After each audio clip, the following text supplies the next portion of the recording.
Allahumma salli wa sallim ala habibil karim sayyidina Mustafa sallallahu alaihi wasallam wa ala alihi wa ashabihi wa man tabi'ahum bi ihsanin ila yaumiddin. Subhanaka la ilma lana illa ma 'allamtana innaka antal alimul hakim.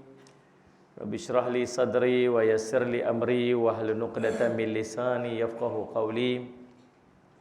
Bismillahi ma syaa Allah la yasuqul khaira illa Allah ma syaa Allah la yasrifu su'a illa Allah ma syaa Allah. Ma kana min ni'matin fa min Allahi ma syaa Allah wa la haula wa la quwwata illa billah al-'aliyyil 'azim. Allahumma anta rabbi la ilaha illa anta khalaqtani wa ana 'abduka wa ana ala ahdika wa wa'dika mastata'tu a'udzu bika min syarri ma sana'tu abu'u laka bi ni'matika 'alayya wa abu'u bi dhanbi faghfirli fa innahu la yaghfiru dzunuba illa anta. Bismillahilladzi la yadurru ma'asmihi syai'un fil ardi wala fis sama' wa huwas sami'ul 'alim. Bismillahilladzi la yadurru ma'asmihi syai'un fil ardi wala fis sama' wa huwas sami'ul 'alim. Bismillahilladzi la yadurru ma'asmihi syai'un fil ardi wala fis sama'i wa huwas sami'ul 'alim. Na'udzu bikalimatillahi tammati min syarri ma khalaq. Na'udzu bikalimatillahi tammati min syarri ma khalaq. Na'udzu bikalimatillahi tammati min syarri ma khalaq. Allahumma inna na'udzu bika minal baras wal junun wal judam wa min sayyi'il asqam. Allahumma inna na'udzubika minal baras wal junun wal judam wa min sayyi'il asqam. Allahumma inna na'udzubika minal baras wal junun wal judam wa min sayyi'il asqam. Wa sallallahu ala sayyidina Muhammadin wa ala ashabihi wasallam. Alhamdulillahirabbil alamin. Yang saya hormati lagi saya kasihi Tuan Haji pengacara majlis, yang dihormati pengerusi masjid, seluruh dan kuasa, tuan-tuan imam, pegawai-pegawai masjid, para asatizah, alim ulama, seterusnya ibu-ibu, ayah-ayah, tuan-tuan puan-puan sedang hadirin dan hadirat yang dirahmati sekalian. Alhamdulillah. Tak maaf deh, tak pandai nak kecek Kelantan. Takat tu ya pandai pun, tak pandai lah. Makan pergilah budu banyak mana pun tak edih juga. Lidah utara juga. Jadi kalau tuan-tuan tak keberatan, saya nak ajak tuan-tuan enjak ke depan sikit, sebab sahabat kita kat belakang tu dah macam sendat dekat belakang tu. Rapat-rapat tuan-tuan dekat-dekat saya. InsyaAllah tuan-tuan, setakat tu SOP okey lagi, tak sampai kot air liur saya. Takut pergi ceramah mana pun orang suka duduk jauh-jauh. Sebab dia takut nanti ada virus. Alhamdulillah. Tuan-tuan enjaklah tuan-tuan, saya kecil hati saya. Saya main jauh tuan, 5 jam nak sampai sini. Sampai tak lalu nak makan dah. Tuan-tuan tahu tak? Tuan-tuan tahu tak kalau tuan-tuan orang panggil pergi ke rumah. Pergi rumah kan. Jemputlah datang ke rumah, lepas tu kita pergi rumah dia. Sampai rumah dia, dia lari duduk kat dapur, tinggal kita kat depan seorang-seorang. Tuan-tuan rasa macam mana? Kecil hati tu macam tu lah saya main masjid. Sampai tuan-tuan duduk jauh-jauh tu, saya kecil hati saya. Rasa macam nak balik tuan-tuan duduk. Ambil jaga SOP insya-Allah. Baik tuan-tuan, pada malam ni insya-Allah kita akan bincangkan tentang hidup dalam sunnah Nabi sallallahu alaihi wasallam. Hidup dalam sunnah Nabi sallallahu alaihi wasallam, sunnah merupakan perbuatan-perbuatan Nabi sallallahu alaihi wasallam dalam kehidupan yang boleh kita ikut. Sallallahu alaihi wasallam Muhammad. Laqad kana lakum fi Rasulillahi uswatun hasanah. Sungguhnya pada diri Nabi sallallahu alaihi wasallam itu contoh teladan yang paling baik. Kita ni dalam hidup kita ni, kita tak tahu nak buat apa-apa kecuali ada orang tunjuk dekat kita. Tuan-tuan, Allahumma salli ala Muhammad. Dan sebab itulah Allah jadikan Nabi SAW ni daripada kalangan manusia, supaya mudah untuk kita ikut. Tuan-tuan boleh bayang tak kalaulah Nabi SAW itu daripada kalangan malaikat? Penat kita tuan-tuan, malaikat tak makan, tak minum, ibadat sepanjang-panjang waktu, itu malaikat. Tak pernah langsung melakukan kesilapan, tak pernah langsung melakukan mengingkari perintah Allah, itu malaikat. Mana Allah jadikan Nabi SAW daripada kalangan manusia untuk mudah untuk kita ikut. Nabi SAW kahwin, Nabi SAW makan, Nabi SAW minum, Nabi SAW tidur, Nabi SAW buat ibadat, Nabi SAW pakai baju, Nabi SAW, apa yang kita buat Nabi SAW buat. Nabi SAW naik kenderaan, kita naik kenderaan. Apa yang kita buat, Nabi SAW buat. Maka tak ada contoh yang paling baik untuk kita ikut melainkan contoh yang ditunjukkan oleh Nabi SAW. Tuan-tuan tahu ataupun tidak? Dalam urusan kita seharian, daripada kita bangun tidur sampai kita tidur balik, semua ditunjukkan oleh Nabi SAW. Tuan-tuan tahu tak? Kita masuk tandas pun Nabi SAW tunjuk. Ni nak cerita betapa cantiknya Islam kita ni. Mana Muhammad? Kalau dalam bab masuk tandas pun ada tunjuk contoh, apatah lagi dalam bab memerintah kan, contohnya. Salih alaihi Muhammad. Nak duduk dekat dalam tandas, nak masuk tandas. Nak masuk tandas, ada Nabi SAW ajak macam mana. Nak langkah kaki masuk dalam tandas, Nabi SAW ajak macam mana. Duduk dalam, tuan-tuan tahu tak? Buang air, berak. Orang sini panggil apa, Tuan Haji? Berak lah. Berak. Berak sunnah. Berak sunnah. Betul kan? Tuan-tuan tahu tak berak sunnah macam mana? Kita ni banyak cenderung barat main kat kita. Tunjuk duduk macam cara barat. Tapi rupanya ada cara duduk. Nabi SAW ajar kat kita, nak buang air besar pun Nabi tunjuk duduk macam mana. Siapa tahu? Muslimat tahu? Tuan-tuan tahu? Nak buat demonstrasi kat sini kan? Nak buat demo. Duduknya, kalau duduk dalam tandas, yang pertamanya dia kena duduk tandas cangkung. Dia tak boleh duduk tandas duduk. Tak boleh nak buat. Kemudian, bila kita duduk tu, kaki paha kanan ni dia tegak macam tu. Paha kanan dia tegak, maksud dia duduk di atas tumit kaki kanan. Kaki kanan, kaki kiri, sorry. Kaki kiri, paha dia tegak macam tu, dia duduk atas tumit. Maksud kaki dia sebelah kiri tu tegak macam tu. Kaki kanan dia rapat, macam mana kita duduk bertinggung. Dan paha kanan rapat ke perut. Tuan-tuan boleh bayang tak yang saya cerita ni? Ha? Tak boleh. Tak boleh, kena buat juga. Tolong Rauf buat saya. Dia duduk macam mana? Duduk kaki sebelah kanan, sebelah kiri, dia tegak macam tu. Lepas tu dia duduk di atas tumit. Maksudnya, paha dia bukan macam duduk mencangkung macam tu. Paha dia melunjur, paha dia straight macam tu. Lepas tu yang sebelah kiri pula, tapak kaki dia rapat macam tu. Rapat macam tu. Jadi paha dia naik ke atas, rapat ke perut. Macam tu. Boleh faham kan? Yang tak boleh faham juga? Tak boleh faham juga. Kena tunjuk seorang. Main nak cari orang muda-muda sikit buat. Mana nak perkenal Tuan Haji. Tak perkenal pengerusi. Ni Rauf pakai seluar tunjuk. Tunjuk. Macam mana duduk? Kita tunjuk Ustaz. Nak cerita. Okey, mula-mula duduk bertinggung dulu. Duduk depan tu. Tinggal dulu. Okey. Macam tu, sebelah kanan, sebelah kiri kaki tegak. Angkat tu. Okey, sebelah kiri kaki angkat naik atas. Buka seluar dulu. Jangan buat itu. Yang ni tegak tu. Pijak rapat. Yang tu macam tu. Macam tu.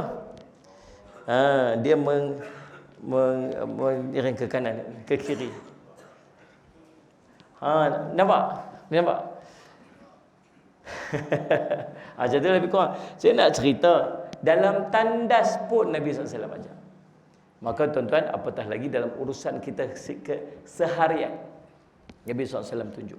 Tuan-tuan, Allahumma salli bila bangun daripada tidur, ada amalan dia. Nanti nak bangun daripada tidur, nak pakai baju, ada Nabi SAW tunjuk. Bahkan, tuan-tuan kena ingat, sunnah Nabi SAW ni bukan semata-mata pakaian. Ada orang ingat ni, pakai jubah itu sunnah Nabi SAW, pakai serban itu jubah Nabi, pakai serban itu pakaian Nabi SAW, maka itu sunnah Nabi SAW. Muslimat kata apa? Kami tak boleh pakai serban. Macam mana kami nak pakai serban? Dia kata cerita sunnah kami tak boleh nak buat, sebab sunnah Nabi itu laki-laki dan kami tak boleh nak tiru pakaian Nabi SAW. Jangan hadkan sunnah itu semata-mata pakaian. Sunnah boleh jadi atas percakapan. Nabi SAW percakapannya bahasa yang baik-baik. Bercakap yang baik itu pun sunnah Nabi SAW. Nabi SAW senyum bila berjumpa dengan saudara dia. Maka kita senyum bila jumpa saudara Islam kita, itu pun sunnah Nabi SAW. Tapi jumpa dengan tuan-tuan, kita dengan kawan-kawan kita ni kena sejahtera. Jumpa kawan-kawan kita tu biar muka dengan wajah yang sejahtera. Sebab apa? Bila kita tengok wajah kita, bila tengok wajah kawan kita, wajah yang sejahtera, hati kita jadi tenang, hati dia pun jadi tenang. Kalau jumpa wajah dia moncong, orang tak moncong, macam tak puas hati macam tu. Kita fikirlah hati kita ni, apa masalah dengan aku pula ni? Apa aku buat salah kat mana? Gelisah kita sebab watak dan wajah dia. Maka tuan-tuan, itu dia antara sunnah. Baik, yang kita nak bincang pada malam ni, sallallahu alaihi Muhammad, apakah kelebihan-kelebihan kita beramal dengan sunnah baginda Nabi SAW dalam hidup kita ni? Apakah kelebihan-kelebihan kita beramal dengan sunnah Nabi SAW? Yang pertama tuan-tuan, Allahumma salli ala sayyidina Muhammad. Yang pertama, dia bukti cinta kita dekat Nabi SAW. Kita ni bila kita suka cinta kat seorang, kita selalu ikut dia. Kita terikut-terikut dengan perangai dia. Itu bila kita cinta kat seorang, kita akan terikut-terikut perangai dia. Dan tak ada orang yang lebih hebat dan lebih patut kita cinta melebihi daripada Nabi SAW. Nabi SAW cerita, "Thalathun man kunna fihi wajada halawatul iman." 3 perkara yang kalau kita punya 3 perkara ni, maka kita akan mendapat kemanisan iman. Dapat manis iman. Tahu manis iman ni macam mana? Tuan-tuan faham ke saya cakap ni? Tuan macam tak faham aja. Faham tak? Faham. Mana? Kalau tak faham tuan-tuan, anggap-anggap buat faham jelah. Sallallahu alaihi wasallam. Tahu tak manis iman ni macam mana? Manis iman. Manis iman ni, kamu akan merasakan kelazatan, kemanisan, kesedapan dalam ibadat kepada Allah. Tuan-tuan biasa dengar Sayyidina Osman bin Affan radhiyallahu an, dia mampu untuk mengkhatamkan 30 juzuk Al-Quran dalam satu sembahyang witir dia. 30 juzuk Quran satu sembahyang witir. Maksudnya berapa jam dia berdiri. Pasal apa dia mampu buat macam tu? Sebab solat baginya satu kemanisan. Seorang sahabat Nabi SAW, namanya Allahumma salli ala Muhammad, Abbad radhiyallahu an. Abbad, kawan kepada Ammar bin Yasir. Satu hari dia diamanahkan oleh Nabi SAW untuk pergi jaga sempadan. Dia balik daripada peperangan, ada seorang wanita musuh yang terbunuh. Bila wanita musuh terbunuh ni, suami dia tu mengamuk. Suami kepada wanita mengamuk. Dia mengamuklah sampai ke tahap Nabi SAW risau nanti takut jadi apa-apa hasil daripada amukan lelaki tersebut. Maka waktu perjalanan balik, Nabi SAW tanya dekat para sahabat, siapakah yang sudi untuk tolong jaga sempadan ni? Tolong jaga sempadan. Maka Allahumma salli ala sayyidina Muhammad, 2 orang offer, antaranya seorang sahabat Nabi nama dia Abbad. Abbad ni dengan sahabat dia ni pergilah jaga sempadan. Waktu duk jaga sempadan tu, tiba-tiba salli ala sayyidina Muhammad, dah lewat waktu dah, dia kata dekat sahabat dia, kamu tidur bagi aku jaga, nanti kita gile-gile. Dia pun tuan Ustaz Ismail kata, daripada duk tunggu saja, baik dia solat. Dia pun solat. Allahu Akbar. Dalam solat dia baca Bismillahirrahmanirrahim. Alhamdulillahilladzi anzala ala abdihil kitaba wa lam yaj'al lahu 'iwaja qayyiman liyunzira ba'san shadidan min ladunhu wa yubashshiral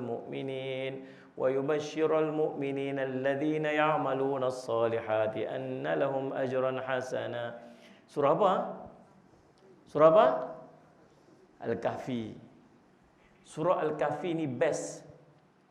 Surah Al-Kahfi dia antara surah yang best. Sebab dalam dia macam-macam cerita.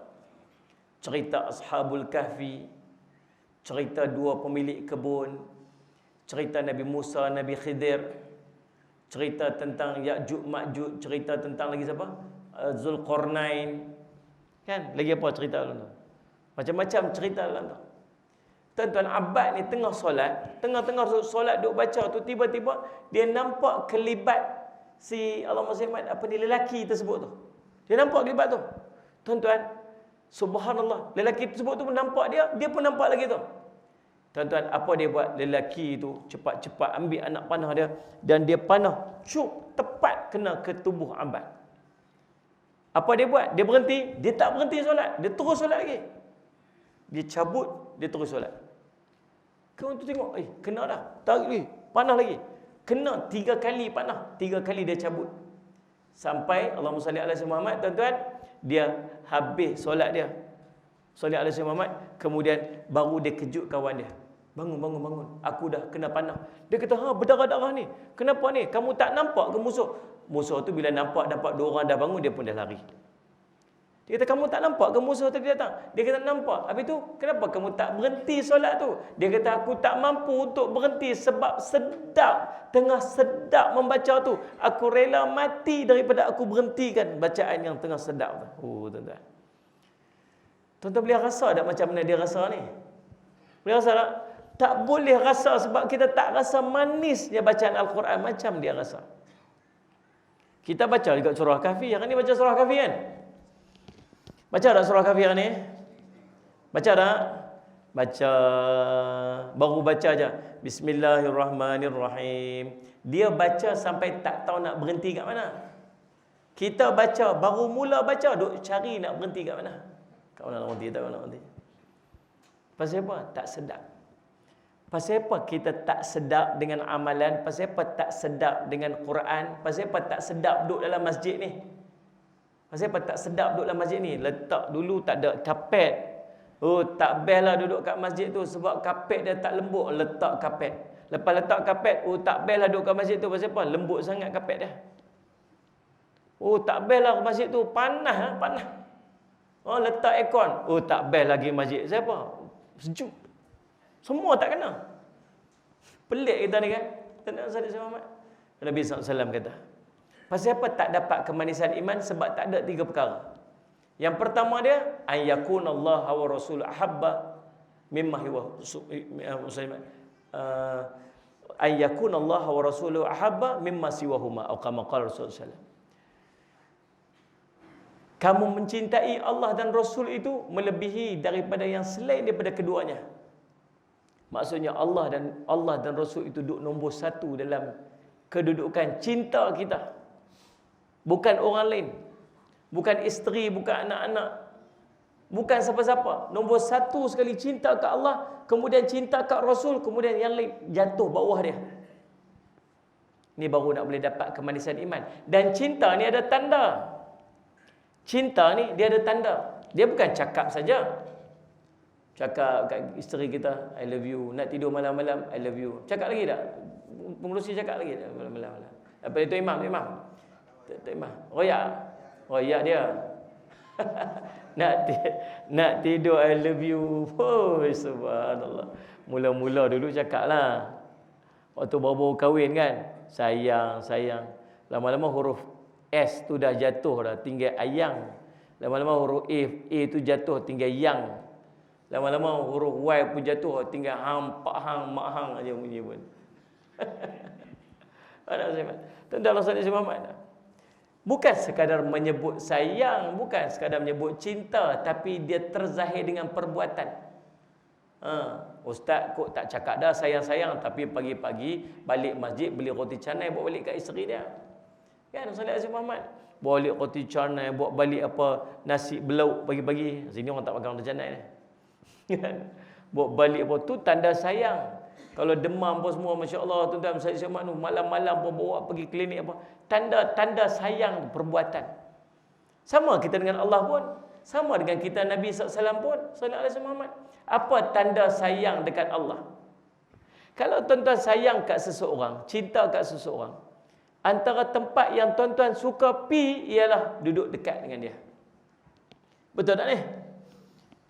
Tuan cinta sangat kat seorang tu, mesti tuan suka duduk dengan dia. Dia cinta sangat. Ingat tak zaman-zaman cinta-cinta dulu ni? Mana? Malam-malam keluar naik motor. Zaman kita pakai public phone dulu.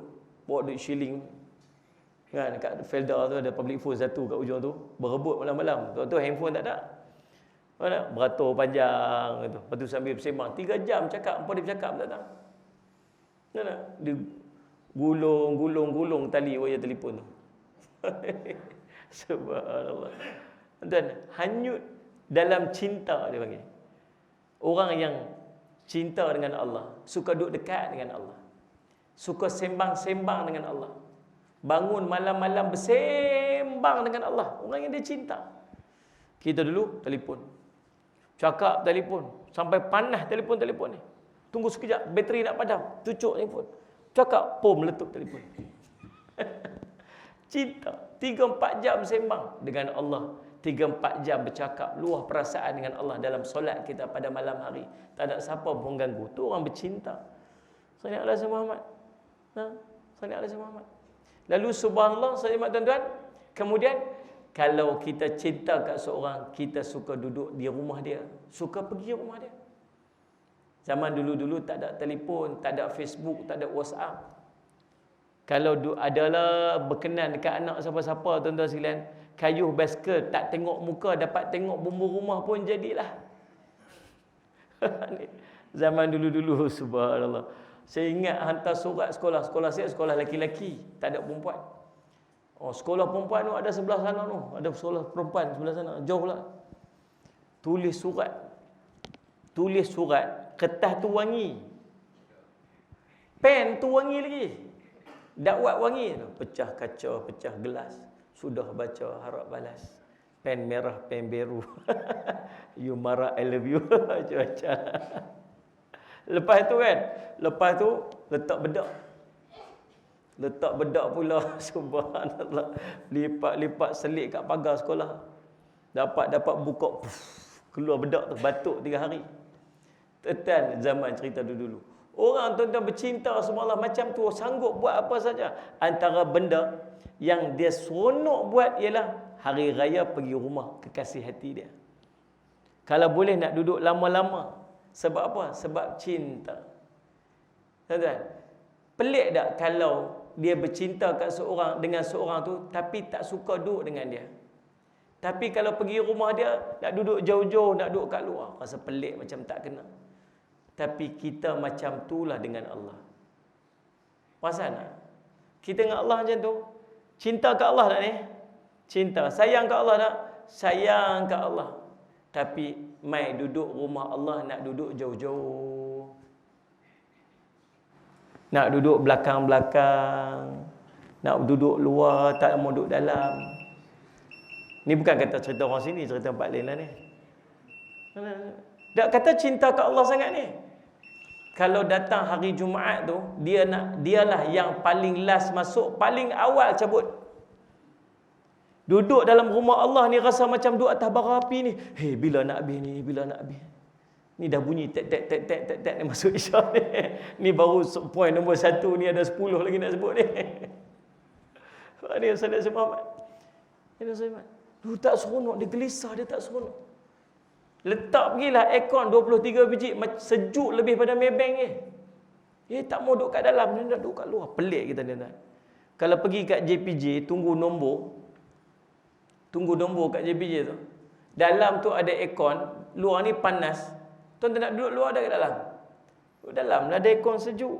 Tapi masjid dalam ada aircon, ada kapet. Pasal apa nak duduk luar? Luar tu panas.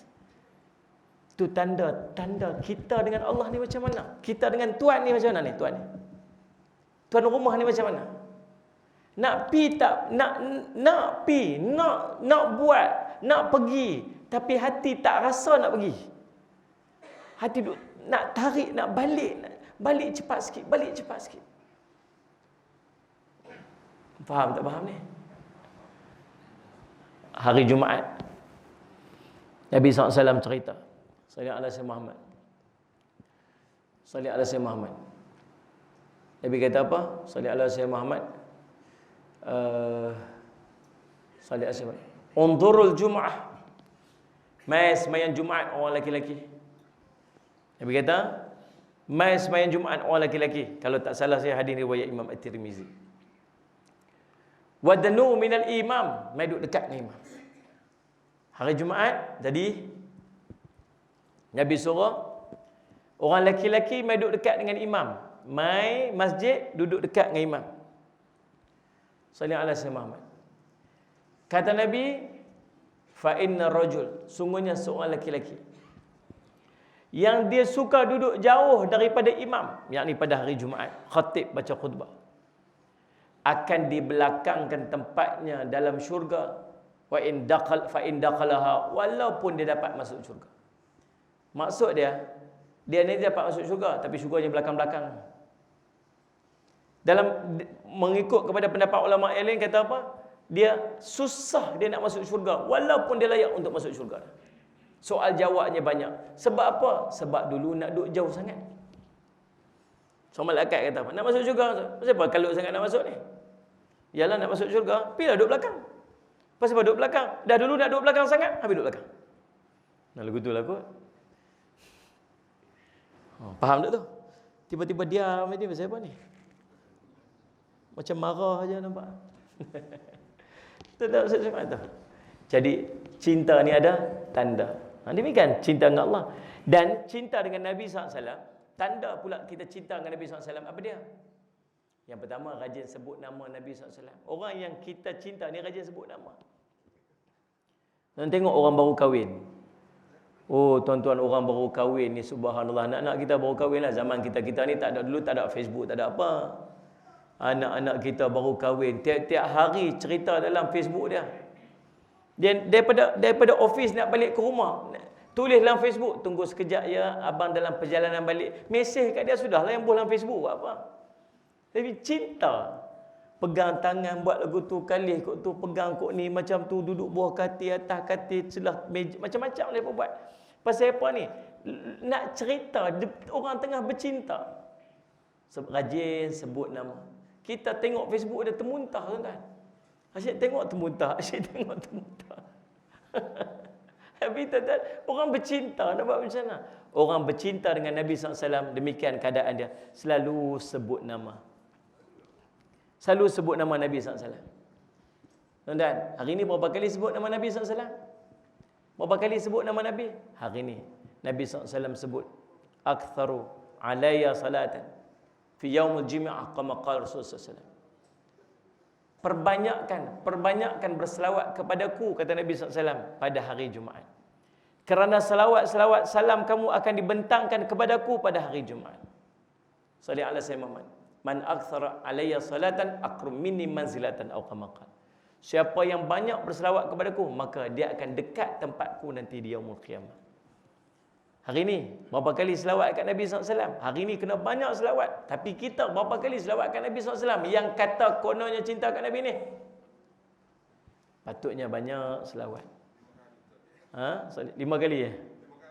5 kali pun tak ada. Oh insya-Allah saja.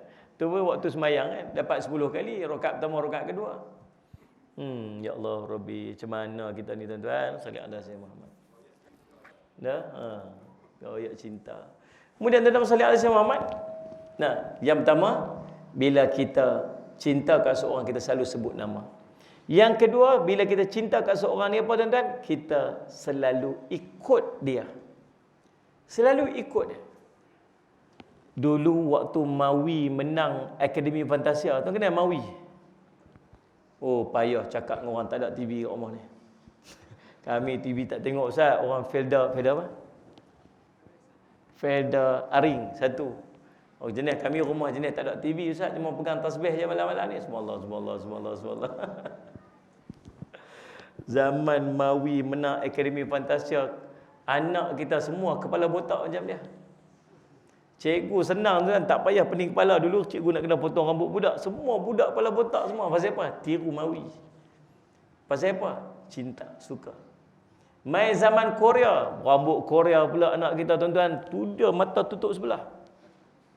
Dia lipat kau sini, tolak mai kau ni, potong kau ni. Jalan tutup mata sebelah. Nampak tak? Saya oh nampak. Pasal apa? Nak tiru Korea.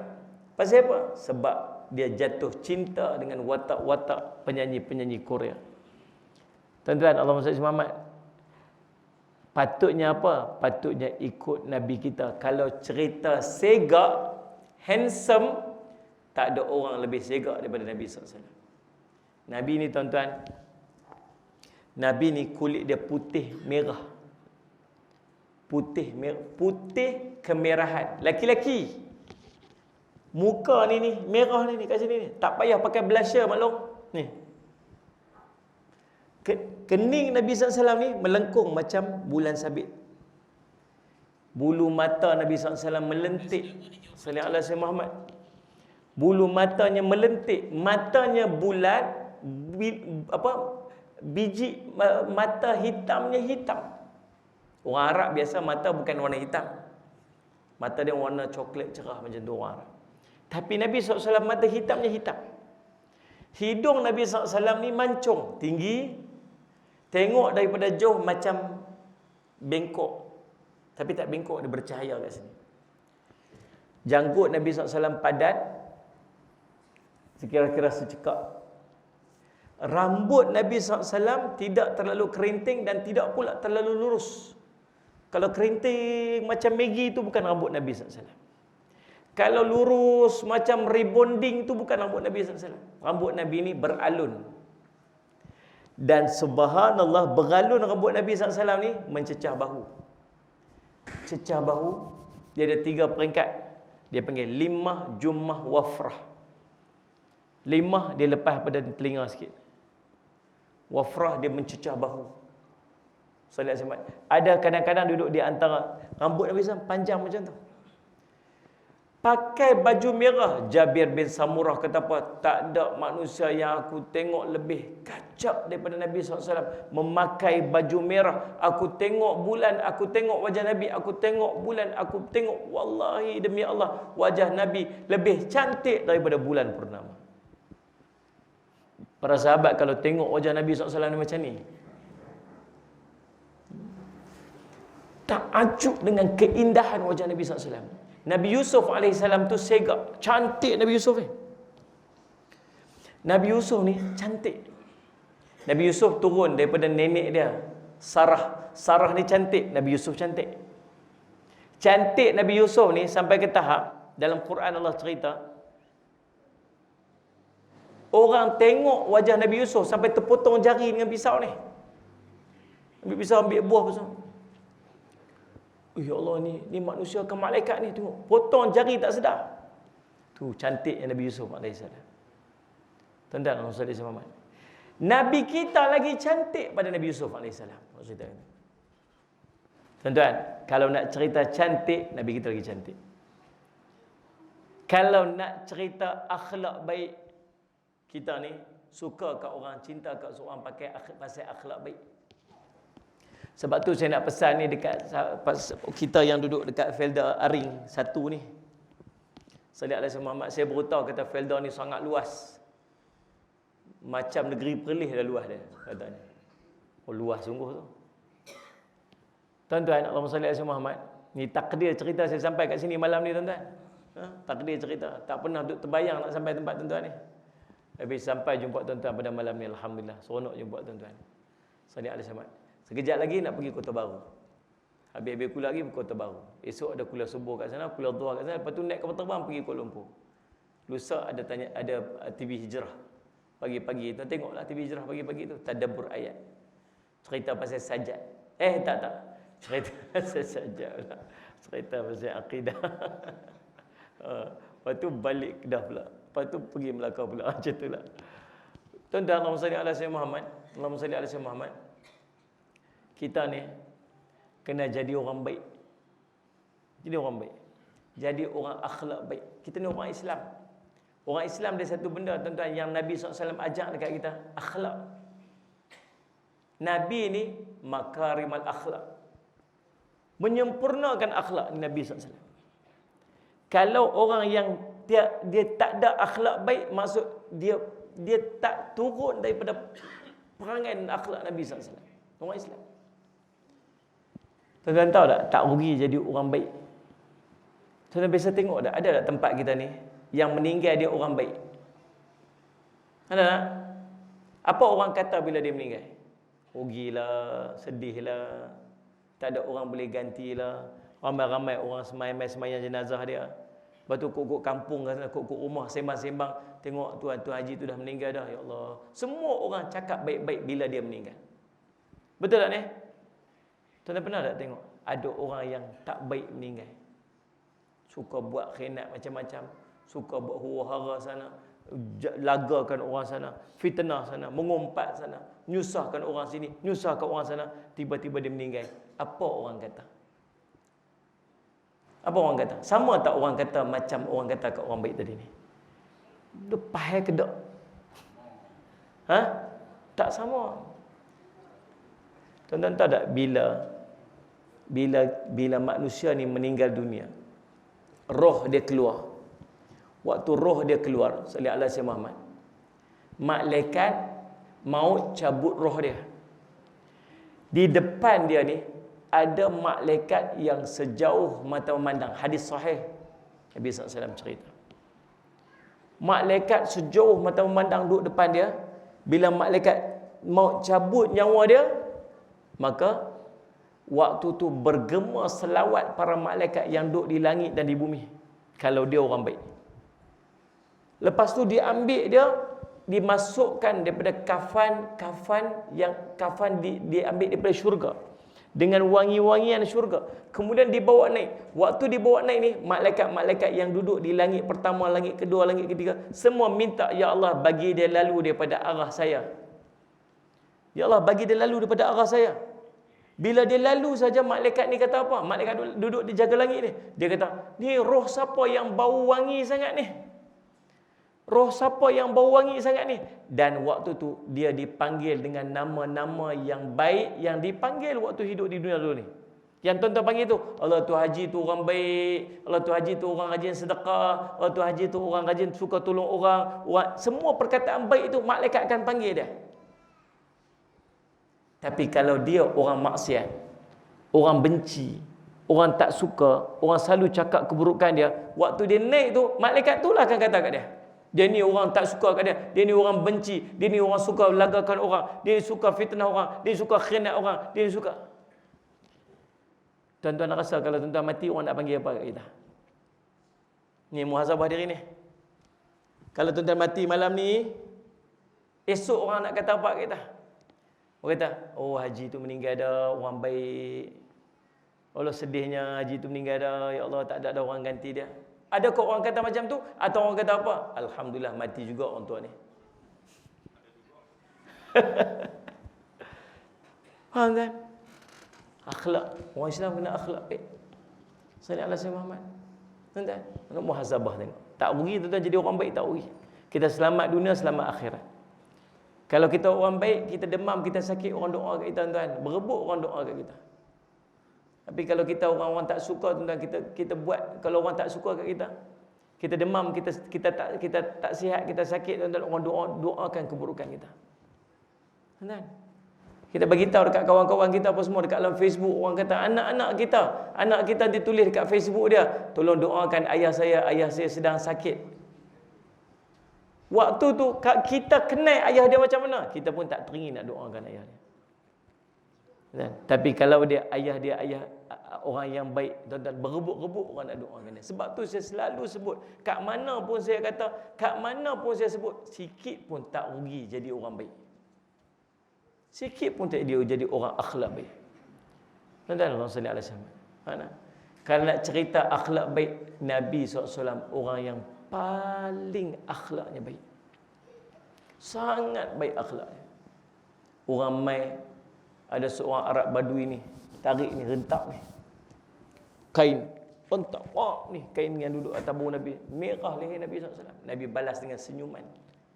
Kita tak mampu buat macam tu. Itu akhlak baik. So kalau kita nak cintakan seorang kerana akhlaknya, maka tak ada manusia yang lebih hebat akhlaknya berbanding Nabi SAW. Yang ketiga, kita cinta kat seorang pasal apa? Kita cinta kat seorang sebab apa? Sebab pengorbanan dia. Mak ayah kita korban kat kita macam-macam, kita sayang, cinta kat mak ayah kita. Suami kita muslimat korban kat kita macam-macam, kita sayang, cinta kat suami kita. Sallallahu. Orang-orang yang duduk di sekitar kita yang berkorban untuk kita, kita akan sayang dan cinta, kita tak payah suruh. Dan tak ada manusia yang begitu hebat dan besar pengorbanannya berbanding Nabi SAW. Nabi SAW korban dekat kita ni, tuan-tuan. Dia tak pernah berjumpa kita lagi, dia dah berkorban kat kita dah. Mana ada orang berkorban kat seseorang yang perlu pernah dia jumpa? Tuan-tuan simpan duit apa semua. Orang tanya, Haji simpan duit banyak ni kat siapa? Simpan kat cucu saya lah. Cucu yang mana? Tak ada lagi. Anak pun tak kahwin lagi. Ya tu. Tu simpan siap dah. Simpan siap dah kat cucu. Cucu pun tak lagi. Tak ada lagi. Orang kata pelik orang tua ni. Faham tak? Kita tak akan mampu untuk simpan, tak mampu nak korban pada orang yang tak pernah kita jumpa. Tapi Nabi SAW korban siap dah dulu. Hidup dia, jiwa dia, perjuangan dia, peperangan dia lalui. Ni untuk kita kat sini ni. Sampai nanti bangkit di padang mahsyar pun Nabi SAW susah payah untuk kita. Tuan-tuan, jadi tak ada manusia yang begitu hebat pengorbanannya kalau kita nak banding dengan baginda Nabi SAW. Maka layak tak kita cinta kat Nabi SAW? Sangat layak kita cinta kat Nabi SAW. Maka, tuan-tuan, kalau demikian, kalau betul cinta kat Nabi SAW, maka patut sangat kita ikut sunnah baginda Nabi SAW. Ikutlah. Orang lelaki-lelaki belajar-belajarlah pakai serban. Pasal apa pakai serban ni? Sebab nak tiru Nabi SAW. Walaupun tak pernah tengok serban Nabi macam mana.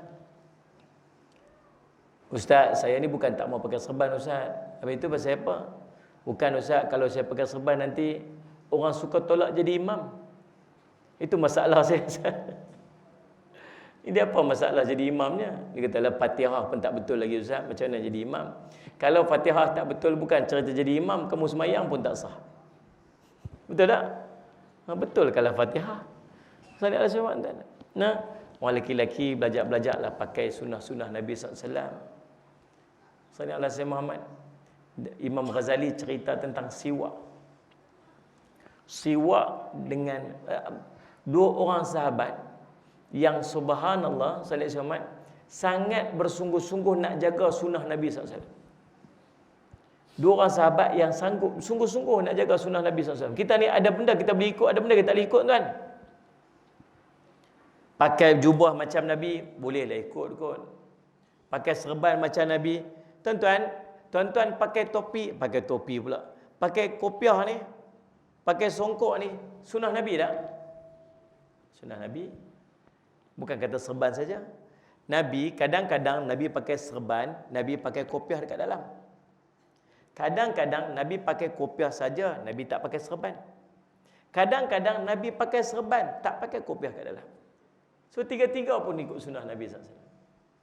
Tuan-tuan pakai baju dekat luar ni, pakai seluar kat bawah. Adakah dia sunnah Nabi SAW?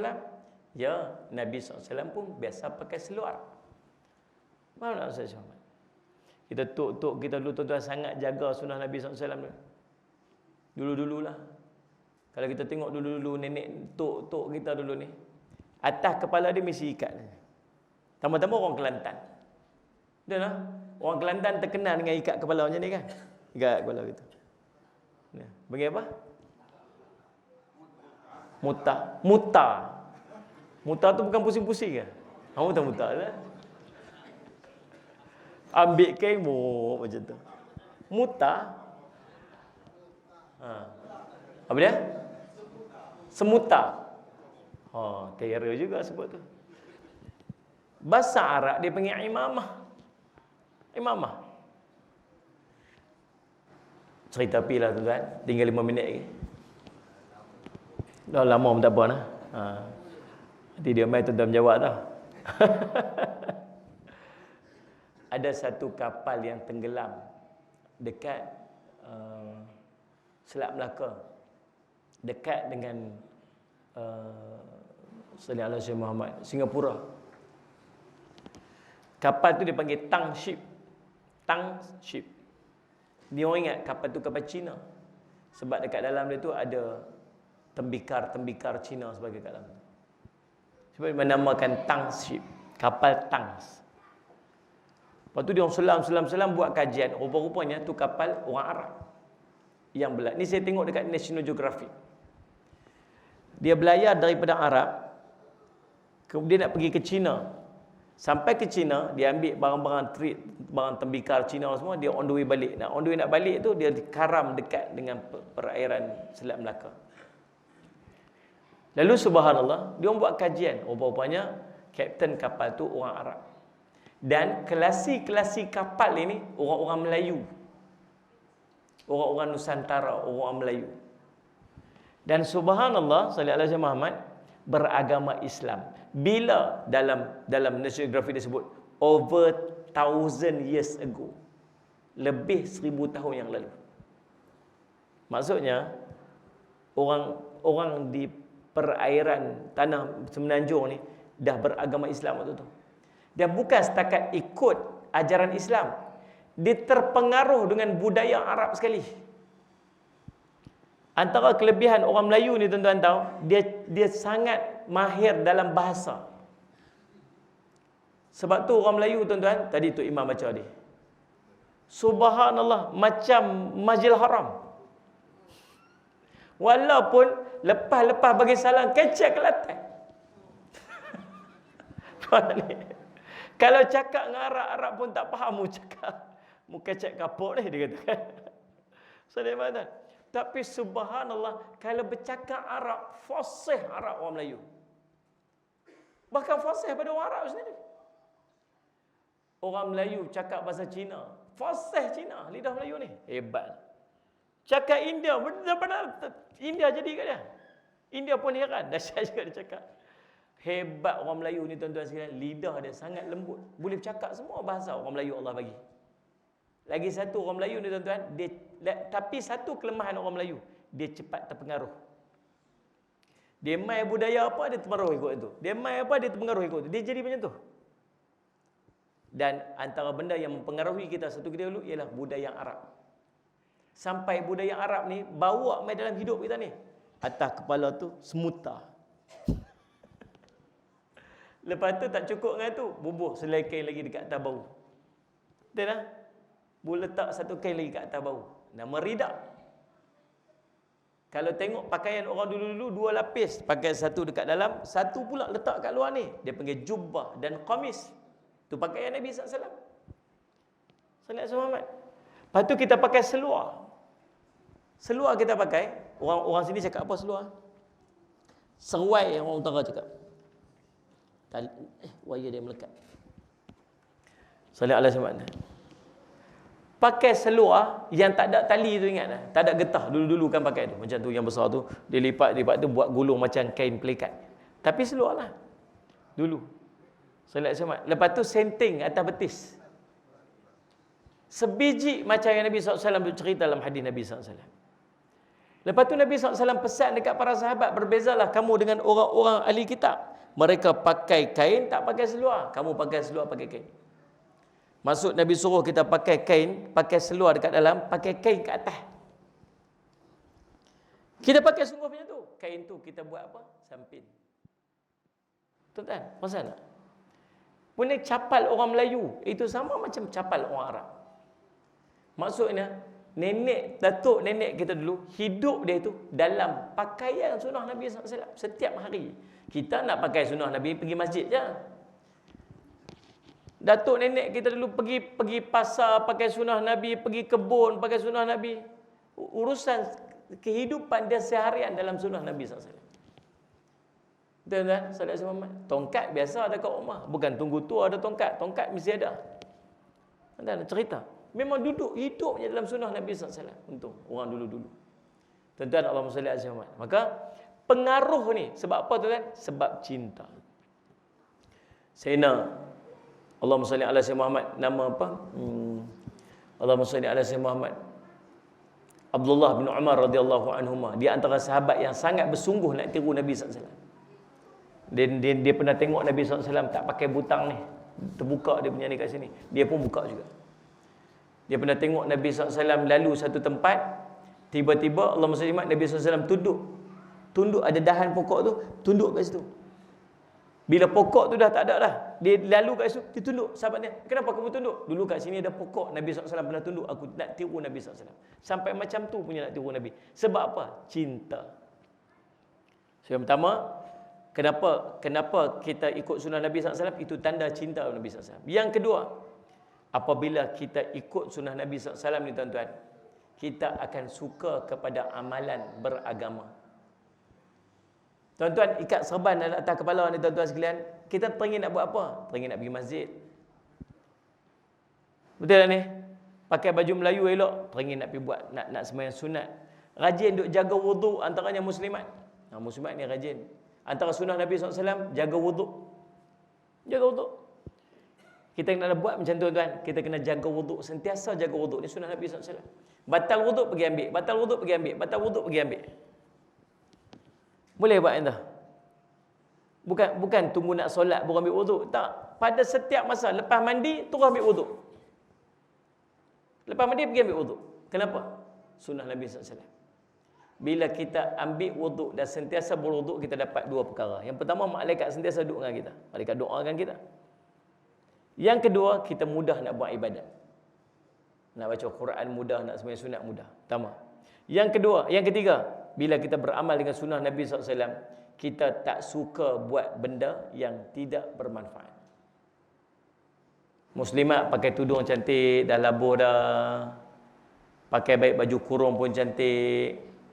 Pakai stokin. Pakai sarung lengan. Suami pula pakai serban. Pakai jubah. Letak ridak kat bau. Lepas tu pergi tengok wayang. Pergi karaoke. Ni keunggulan cinta buat tu. Serban tak kepala. Bukan serban. Apa? Semuta. Subhanallah. Macam tak kena kan?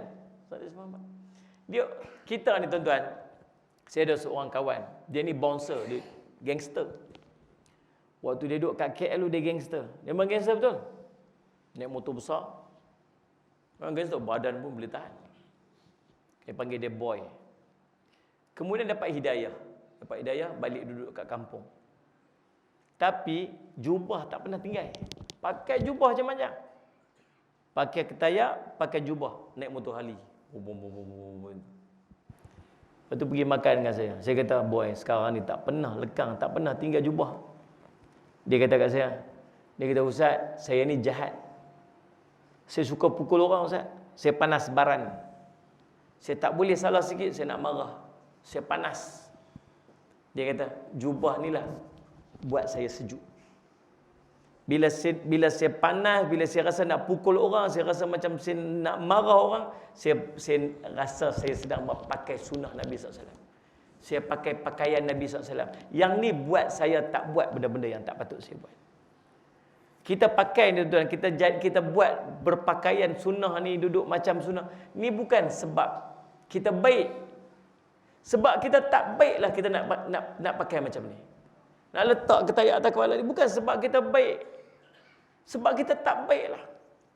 Dia halang kita daripada buat maksiat dan dia halang orang lain untuk ajak kita buat maksiat.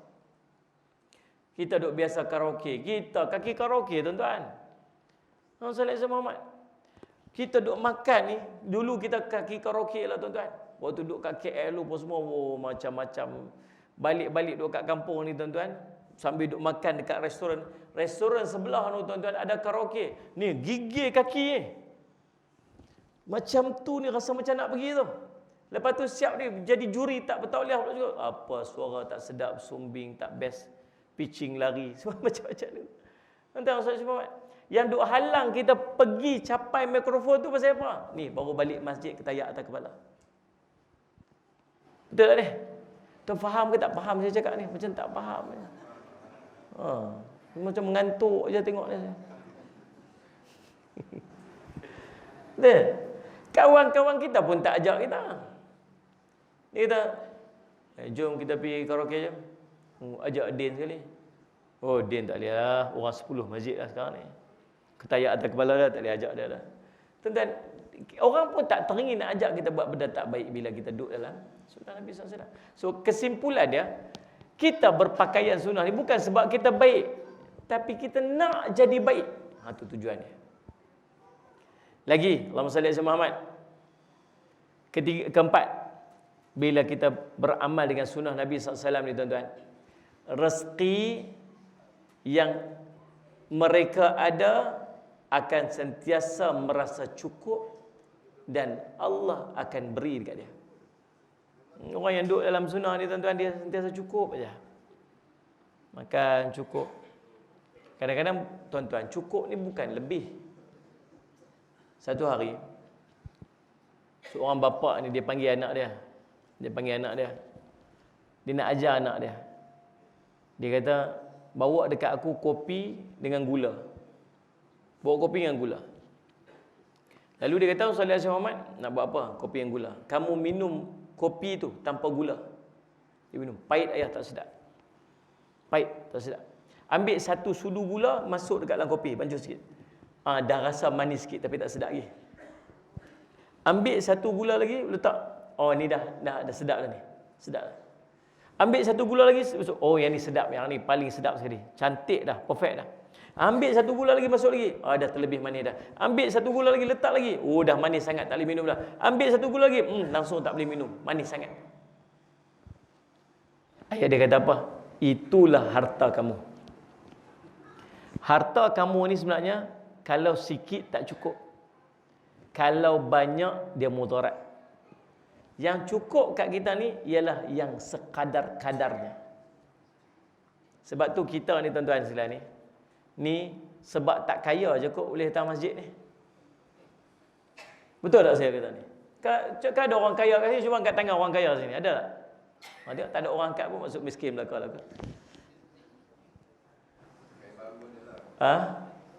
Orang kaya baru.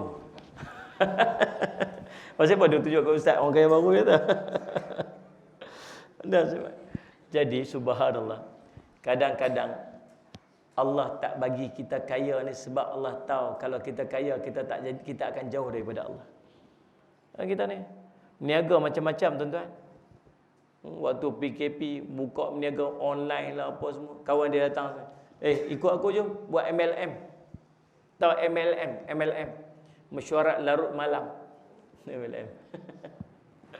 Mai ikut aku ni, tengok pakai kereta Mercedes lah, pakai kereta BMW, kata, hebat. Mainlah ikut aku buat. Dia kata, sorry lah, bukan aku tak mau ikut, dia kata. Berapa banyak dah, 16 company dah masuk, semua lingkup. Semua tak jadi.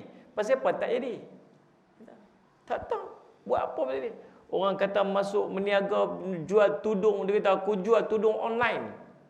Tudung Farida, Rafida, Khasidah, Jalanda, semua buat dah. Tak laku juga, dia kata. Lelaki aku yang pakai tudung, dia kata. Saya buka semua. Pasal apa Allah tak bagi kat kita? Sebab Allah tahu kalau kamu kaya nanti kamu akan rosak. Allah tak bagi. Ada orang Allah sebut dalam satu hadis qudsi, ada hamba aku ni dia kena kaya, dia tak boleh miskin. Kalau dia miskin dia jauh pada aku.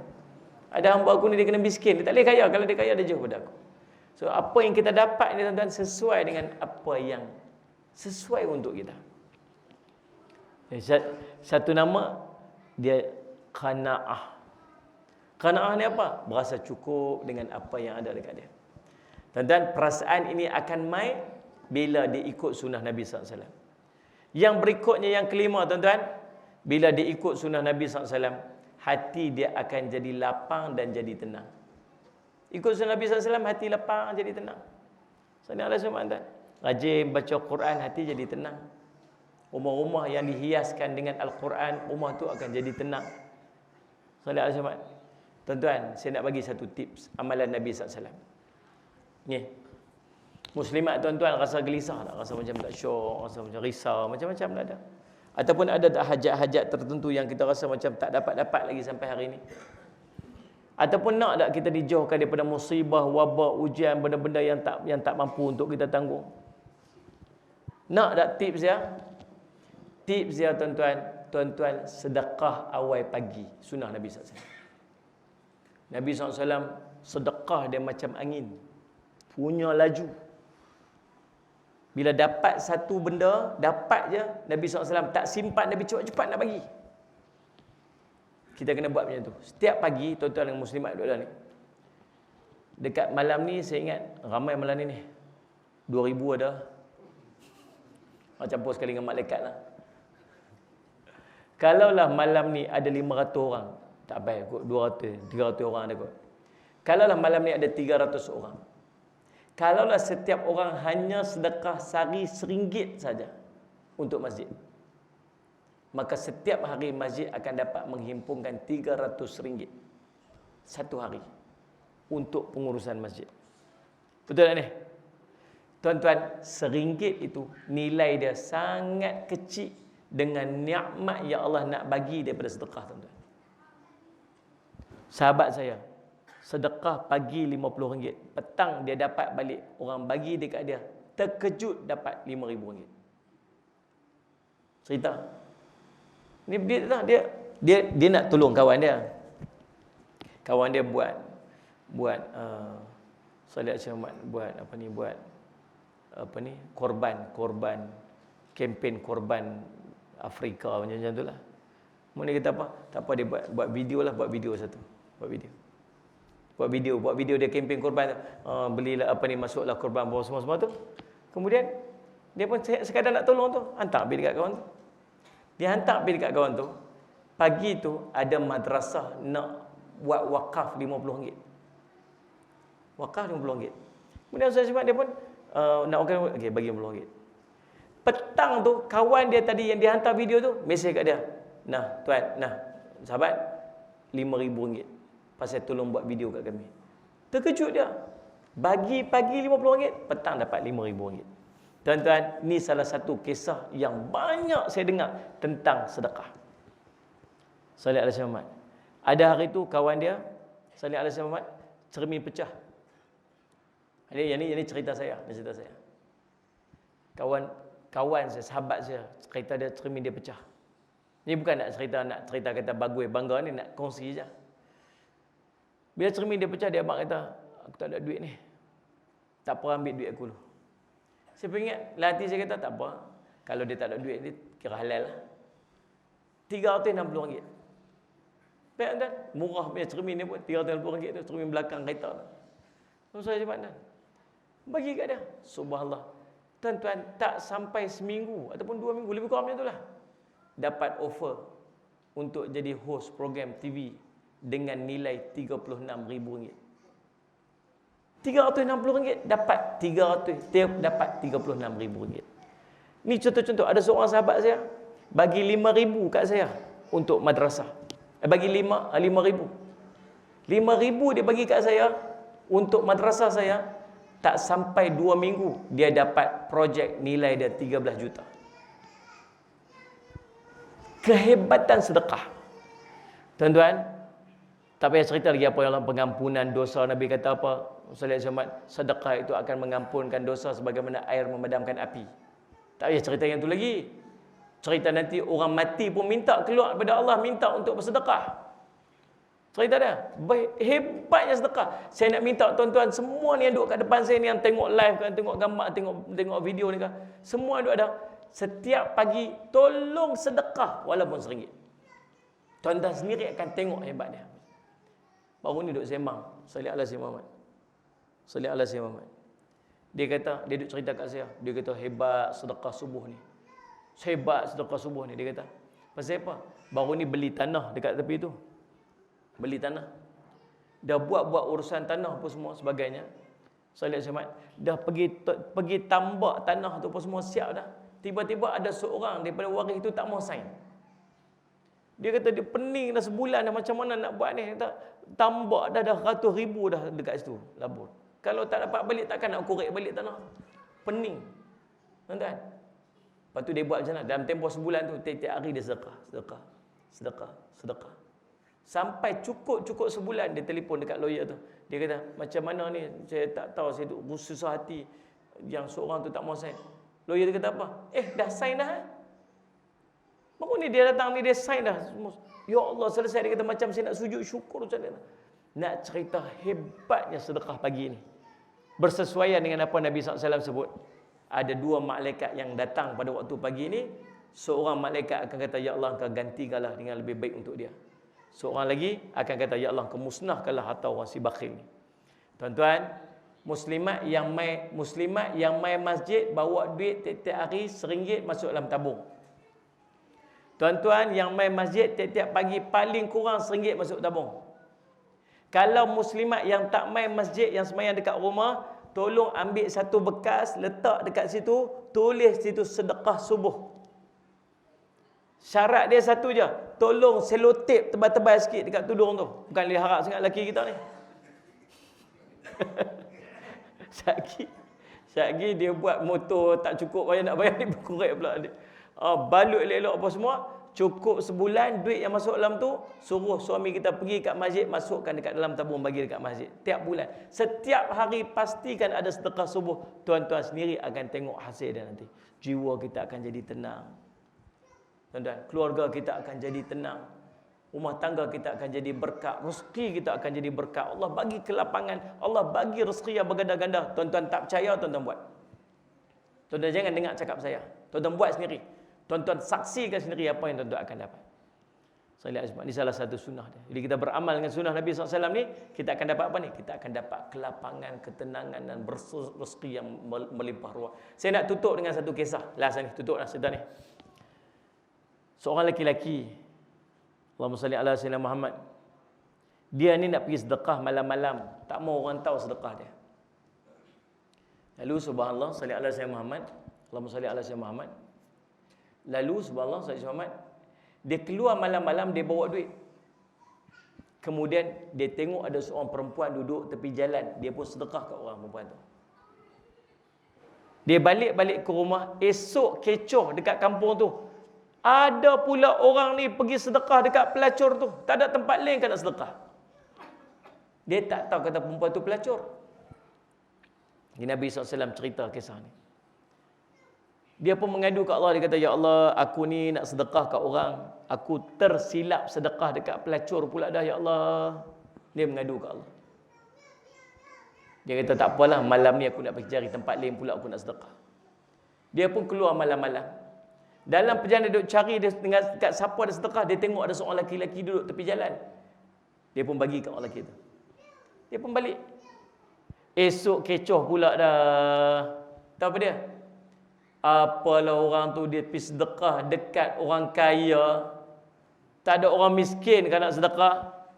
Orang kaya dah pergi sedekah. Rupanya dia salah bagi tu orang kaya. Orang kaya tu pun ambil pula, tak mau bagi balik pun. Dia dapat, alhamdulillah dia pun ambil kot. Esok kecoh orang kata apalah itu sedekah ke orang kaya. 2 hari ketiga dia kata tak apalah, malam dia kata, ya Allah aku silap pula bagi ke orang kaya pula, ya Allah. 2 malam ketiga dia kata malam aku nak sedekah lagi.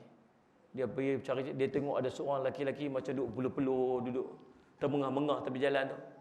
Kita orang ni susah agaknya. Dia pun bagi sedekah kat orang tu.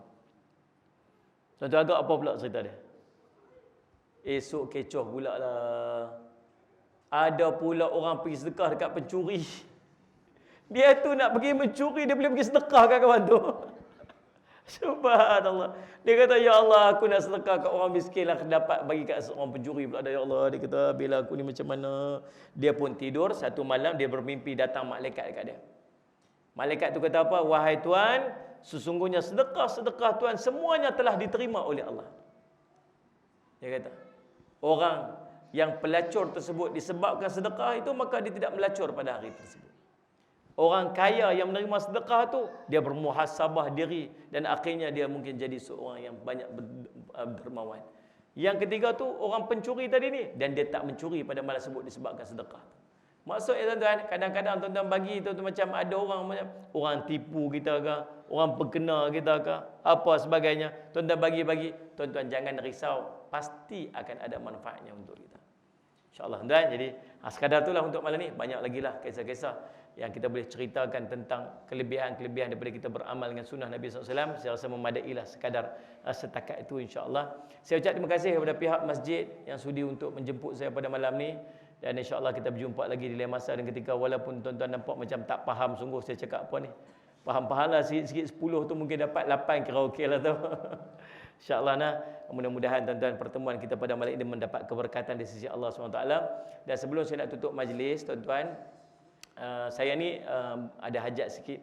Saya ada madrasah di Bandar Baru Kedah. Madrasah saya ni ada pelajar tahfiz, ada pelajar warga emas, orang tua-tua apa itu. Dan kami menyediakan pengajian percuma, tak ada yuran.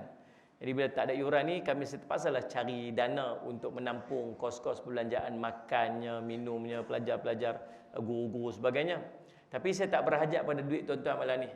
Cuma dekat luar sana saya buat jualan susu kambing, campur beras perang, campur kurma, campur ginkgo biloba untuk kecergasan dan kecerdasan tuan-tuan.